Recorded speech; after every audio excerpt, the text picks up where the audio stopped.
12 তারিখের কোনো মার্কা আছে, সেই মার্কা সবাই বলা। আর কদিন পরেই জাতীয় সংসদ নির্বাচন, বলা চলে শেষ ফাল্গুনেও নির্বাচনী উত্তাপে উষ্ণ গোটা দেশ।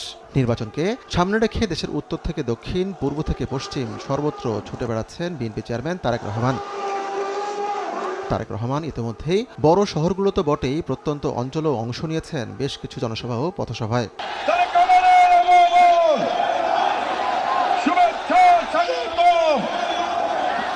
নির্বাচিত হয়ে বিএনপি সরকার গঠন করলে 4 কোটি পরিবারকে ফ্যামিলি কার্ড দেবার আশ্বাস দিয়েছেন তারেক রহমান। এছাড়াও গোটা দেশে 20,000 কিলোমিটার খাল খননের উদ্যোগ নেবার কথাও বলেছেন বিএনপি চেয়ারম্যান। অর্থনৈতিকভাবে আমরা যাতে সচ্ছলভাবে গড়ে তুলতে চাই, সেই জন্য এইরকম একটি ফ্যামিলি কার্ড আপনাদের কাছে পৌঁছে দিতে চাই মা বোনদের কাছে। আমাদের এখানে একসময় অনেক খাল বিল ছিল না আগে, এই খাল বিলগুলো সব ভরাট হয়ে গিয়েছে। এই খালগুলোকে আমরা পুনর্খনন করতে চাই। এ গ্রেড ক্লিংকারের কনফিডেন্স সিমেন্ট, বাংলাদেশের হৃদয় জুড়ে।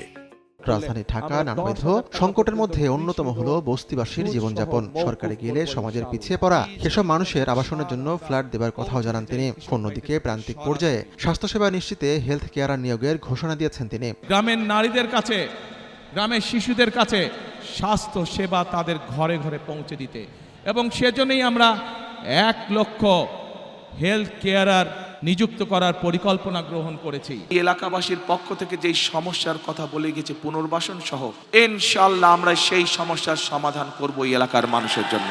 ফ্যামিলি কার্ড ছাড়াও কৃষক কার্ডের আশ্বাসের পাশাপাশি বিভিন্ন জেলায় যেসব অঞ্চলভিত্তিক সংকট আছে সেসব নিয়ে কাজ করার ঘোষণা দেন তিনি। আমরা কৃষক ভাইদের কাছে সার, তার প্রয়োজনীয় অন্তত একটি ফসলের সমগ্রভাবে একটি ফসলের বীজ, কীটনাশক, সার আমরা পৌঁছতে চাই কৃষক ভাইদের কাছে সরাসরি। জনমানুষ বলছে নির্বাচিত হলে এসব আশ্বাস যেন ভুলে না যান নেতারা। সামনে যে নির্বাচন আসতেছে, যে প্রতিশ্রুতিগুলি নেতা দিচ্ছে, সামনে সেই প্রতিশ্রুতিগুলো যেন রক্ষা করে সামনের যে গণঅভ্যুত্থান হয়েছে এরকম যেন পুনরাবৃত্তি না ঘটে, এরকম চিন্তা ভাবনা নেতাদের হওয়া উচিত। বিগত দিনে অনেক নেতা অনেক প্রতিশ্রুতি দিয়েছে, কিন্তু দেখা গেলো সব বাস্তবায়ন হয় নাই।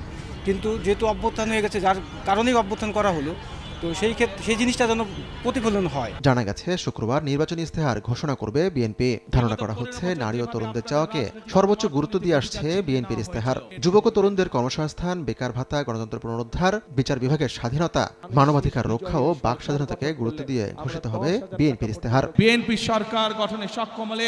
আতিকুর রহমান তমাল, সময় সংবাদ, ঢাকা।